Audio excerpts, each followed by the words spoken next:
Assalamu alaikum wa rahmatullahi wa barakatuh. I hope you're all doing well.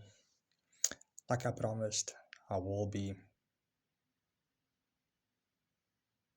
Sorry. Anywho, no, yeah. Like I said during my previous drop, after Ramadan, I will be dropping more. So this is the first one. It's a reaction video. You will bleed without Tawheed. I like this Ustad, or should I say Sheikh, because he is old in age, and I hope we can all benefit from this video. Inshallah.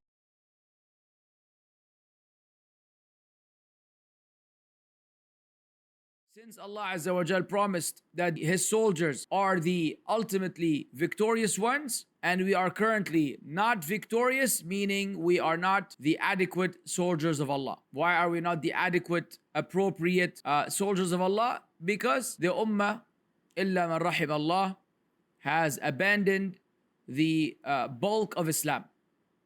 The bulk of Islam.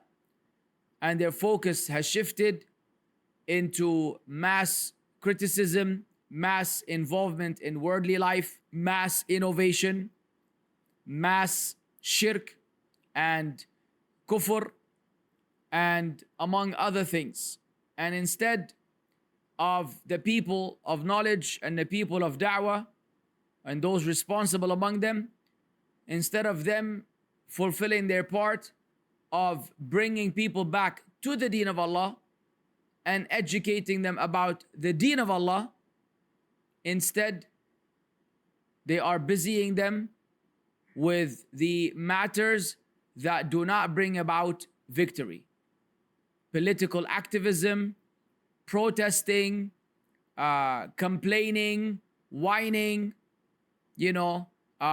shifting the focus from the spiritual preparation to the military preparation, all whilst our spiritual preparation is non-existent. And you can have all the weapons in the world. In al-nasru illa min indillah. The victory is none but from Allah. Allah is the one who will grant us victory. And so if the ummah does not want to go back to the deen, then there is no solution. And when we try to call the people to go back to the deen, we are made fun of and belittled because we've abandoned their elements of victory, which are restricted to boycotting and revolting and establishing khilafah and all kinds of things that are either inaccurate, ineffective, or are only a small segment.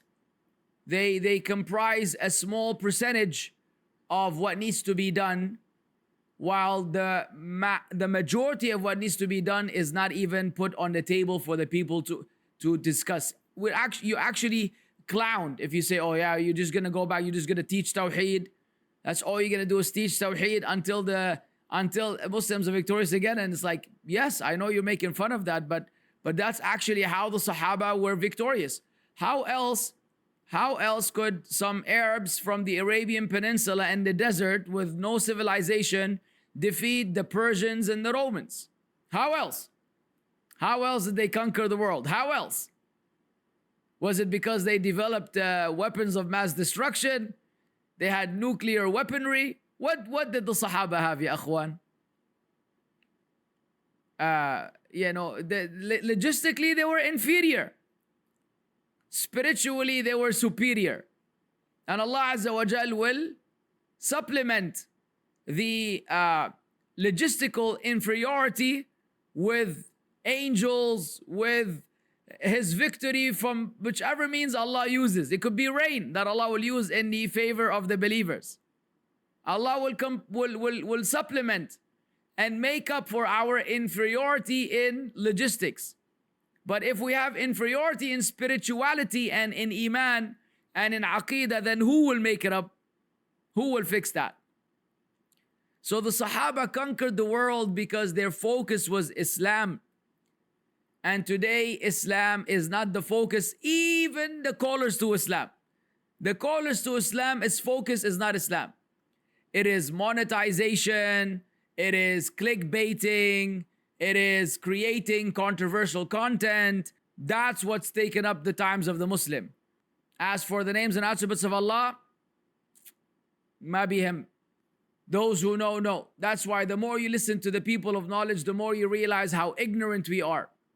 Wallahi alladhi la ilaha ghayru. The more you listen to the people of knowledge in Arabic, the more you realize how ignorant the people in the da'wah scene are. It is mind blowing how ignorant some of these people are. By Allah, a lot of us do not deserve to even have a microphone in front of us. Wallahi, the more I listen, the more sometimes I want to shut down my channel and say, I don't want to take this responsibility. It's a lot. It's a lot to carry. To mislead the people, to give them false information, to delude them, to confuse them. It's a big responsibility, wallah. You're better off just keeping to yourself. But then my other self tells me, well, in the English language, if we exit the scene, then we're really leaving it for those deviants to conquer it and overtake. So we ask Allah to support us and help us deliver as much as we can of the orthodox, authentic Islam. But the more I listen to the scholars, the more I realize I don't know Jack. And if I don't know Jack, then Jack really doesn't know anything. Some of these other guys giving da'wah are absolutely clueless. But to Allah we complain.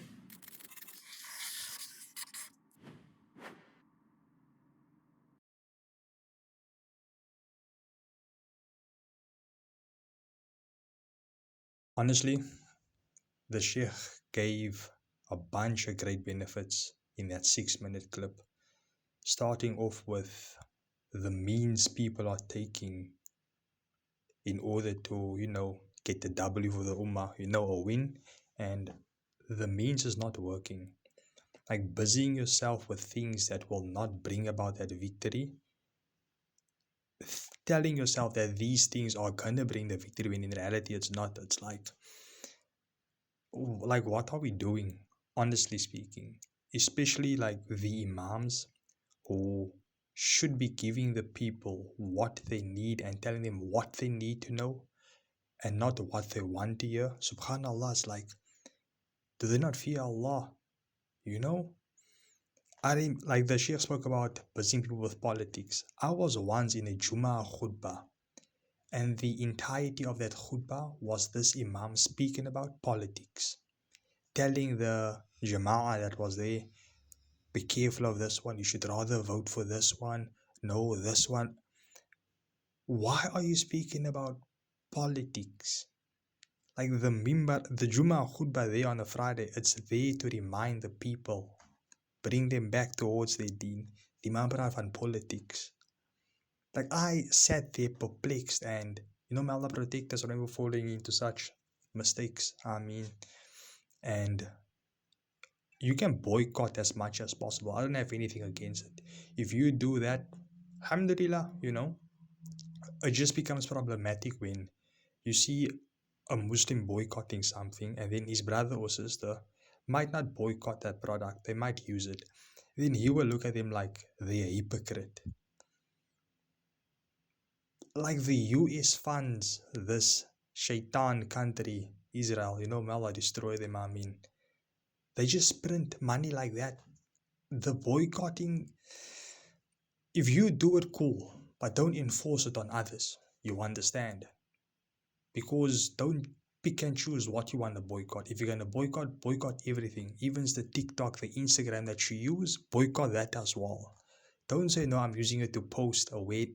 If you're using it for other than that, let's say you're not posting awareness, you're just on there for the sake of passing by time, you should be boycotting that as well. They own the apps.